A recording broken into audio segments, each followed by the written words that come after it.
Hello friends, good morning. स्वागत है आप सभी लोगों का आपके अपने इस YouTube channel A1 Sharma classes के अंदर।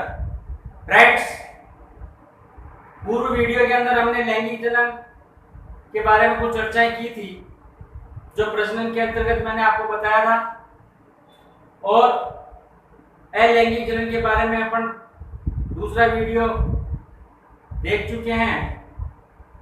अब हम इसी श्रृंखला में आगे बढ़ते हुए पादपों के अंदर और जंतुओं के अंदर लैंगिक जनन की विस्तृत चर्चा करेंगे। लैंगिक जनन, एक बार मैं आपको पुनः बता देता हूं कि लैंगिक जनन एक ऐसी प्रक्रिया है जिसके अंदर दो कोशिकाएं भाग लेती है। एक मातृ कोशिका, एक पितृ कोशिका। दोनों कोशिकाओं के केंद्र आपस में मिलते हैं, उनका संयुग्मन होता है। संयुग्मन की क्रिया को निषेचन कहा जाता है। निषेचन के बाद यह जायगोट या भ्रूण में परिवर्तित हो जाता है, और जायगोट में खंडी भवन और अर्धसूत्री विभाजन के साथ साथ यह विभिन्न प्रोसेस में आगे बढ़ता हुआ एक नई संतति को जन्म देता है। तो यह एक पूरा प्रोसेस है जिसके अंदर लैंगिक जनन संपन्न होता है, चाहे वो पादप जगत हो, चाहे वो प्राणी जगत हो। दोनों के अंदर ही आज के इस वीडियो में हम चर्चा करेंगे। दोनों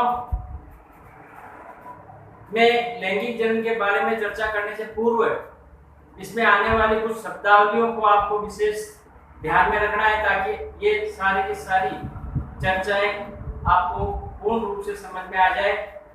शब्दावलियों के अंदर सबसे पहले हम इसमें विभिन्न प्रकार के जो शब्द आ रहे हैं उन शब्दों का अर्थों पर विशेष ध्यान रखेंगे, और उन अर्थों को समझते हुए हम इस प्रोसेस में आगे बढ़ेंगे। तो फ्रेंड्स, लैंगिक जनन की प्रक्रिया में दो प्रक्रियाएं महत्वपूर्ण होती है, जिसमें पहली प्रक्रिया होती है अर्धसूत्री विभाजन और दूसरी प्रक्रिया होती है निषेचन। दोनों ही प्रक्रियाएं जहां संपन्न होती है वहां लैंगिक जनन संपन्न होता है। लैंगिक जनन पादपों में भी अलग अलग विधियों से पाया जाता है, और जंतुओं में भी अलग अलग विधियों से पाया जाता है। तो आज के इस वीडियो में सबसे पहले हम चर्चा करते हैं वनस्पतियों के अंदर लैंगिक जनन और उससे संबंधित कुछ शब्दावलियां। पादपों के अंदर या वनस्पति जगत के अंदर लैंगिक जनन का एकमात्र साधन पुष्प होता है। इस पुष्प के द्वारा ही पादप जगत के अंदर या वनस्पति जगत के अंदर लैंगिक जनन संपन्न होता है। इस पुष्प की संरचना में अगर हम देखते हैं तो ये मान लो एक पुष्प है, और इस पुष्प के अंदर विस्तृत रूप से अगर हम देखते हैं संरचना के अंदर, तो ये कुछ पोजीशन आपको यहाँ पर मैं दिखा रहा हूं, और इसके साथ कुछ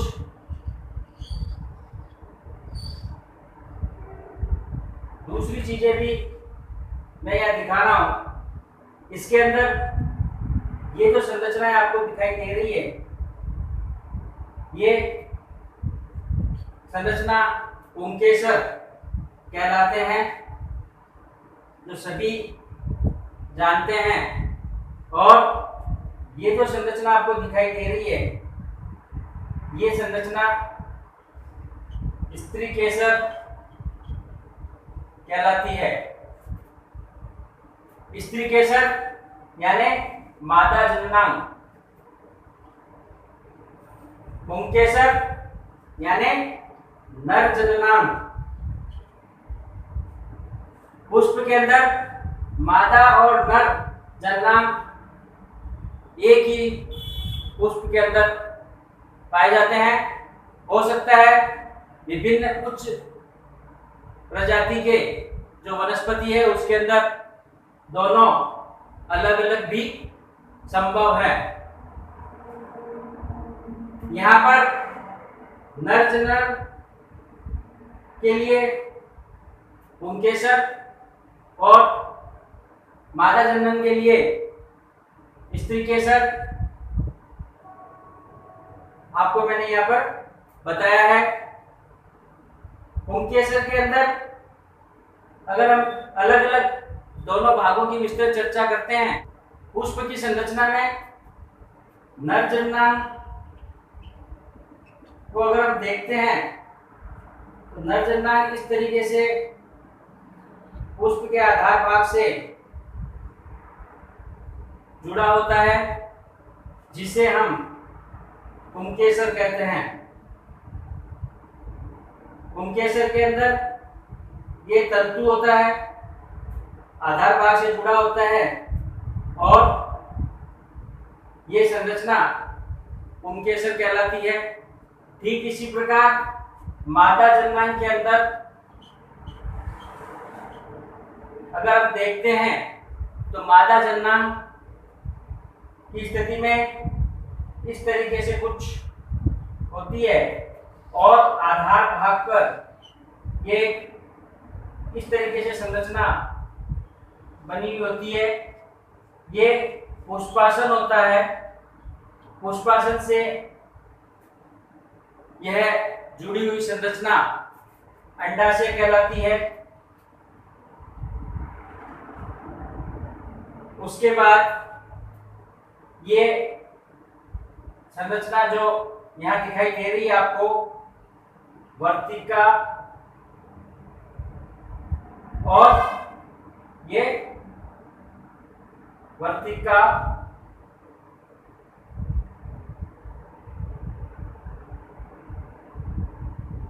दोनों ही तीनों ये संरचना मिलकर एक मादा जननांग या स्त्री केसर का निर्माण करती है, जो कि पुष्प के लिए बहुत ही महत्वपूर्ण चीज होती है। पुष्प के स्त्री केसर में या मादा जननांग में अंडाशय के अंदर बीजांड होता है और बीजांड के अंदर बीज का निर्माण होता है और इससे बीज का निर्माण होता है। यही दोनों जननांग लैंगिक जनन में भाग लेते हैं और धीरे धीरे यह सब प्रक्रिया पूर्ण होने के बाद फूल से फल और फल से बीज का निर्माण होता है।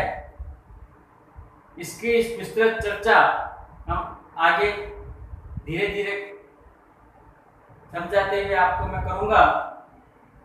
सबसे पहले इसमें आने वाली शब्दावलियों पे हम बात करते हैं कि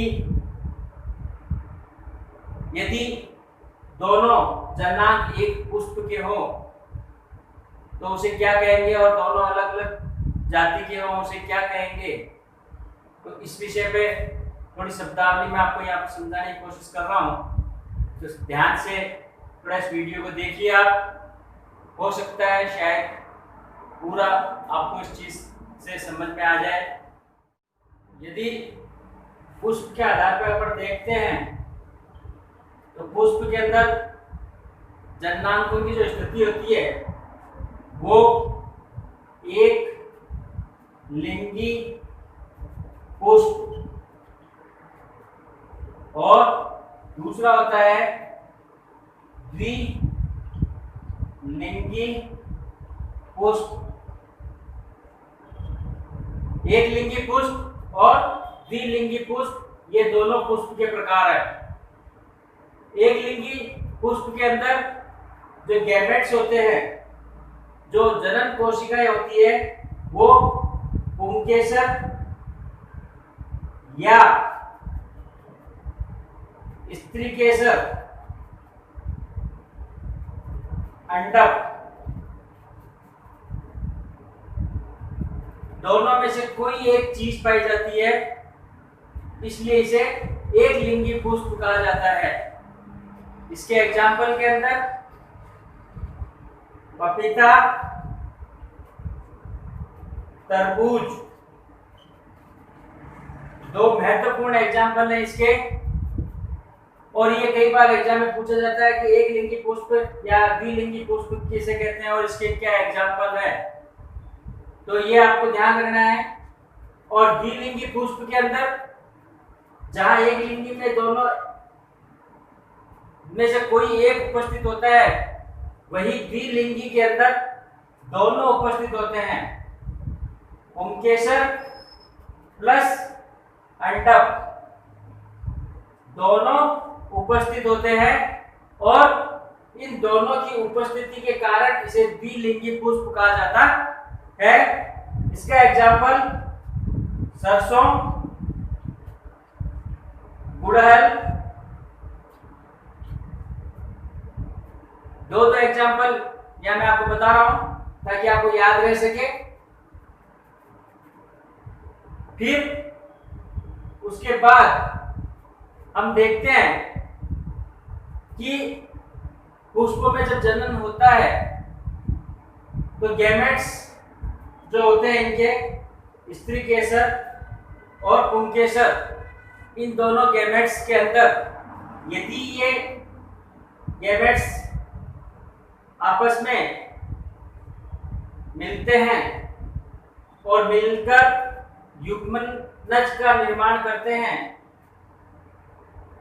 और युग्मनज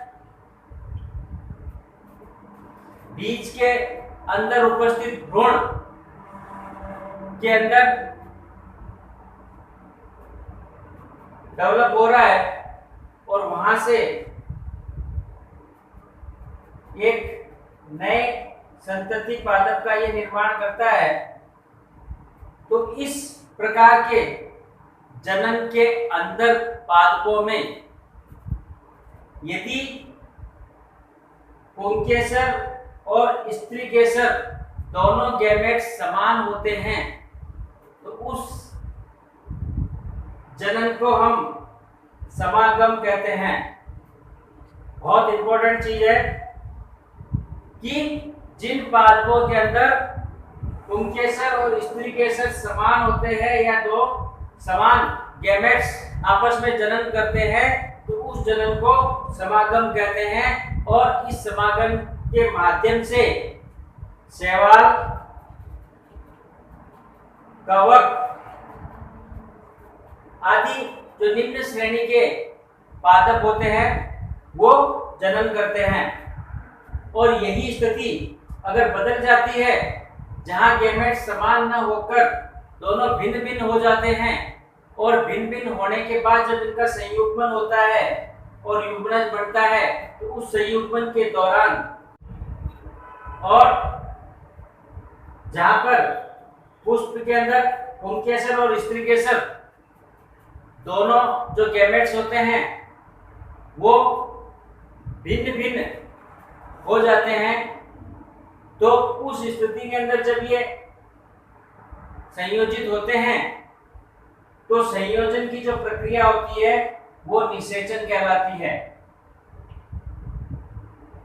यहाँ ध्यान रखने वाली बात यह है कि अगर गैमेट समान हो तो समागम होता है और समागम शैवाल, कवक आदि जैसे निम्न वर्गीय पादपों के अंदर पाया जाता है, लेकिन उच्च फूल के अंदर या उच्च वर्गीय पादपों के अंदर या पुष्पों के अंदर पुंकेसर और स्त्री केसर या दोनों गैमेट्स भिन्न भिन्न होते हैं और भिन्न भिन्न होने के कारण जब ये संयुग्मित होते हैं या इनका मिलन होता है तो उस प्रक्रिया को हम निषेचन कहते हैं। तो निषेचन और समागम दोनों में अंतर होता है और दोनों में अंतर के साथ साथ यहाँ पर आपके इसका एग्जाम्पल भी ध्यान रखना है कि एग्जाम्पल के अंदर समागम में कौन कौन से एग्जाम्पल और निषेचन के अंदर क्या प्रक्रिया और किस तरीके के गैमेट्स होते हैं।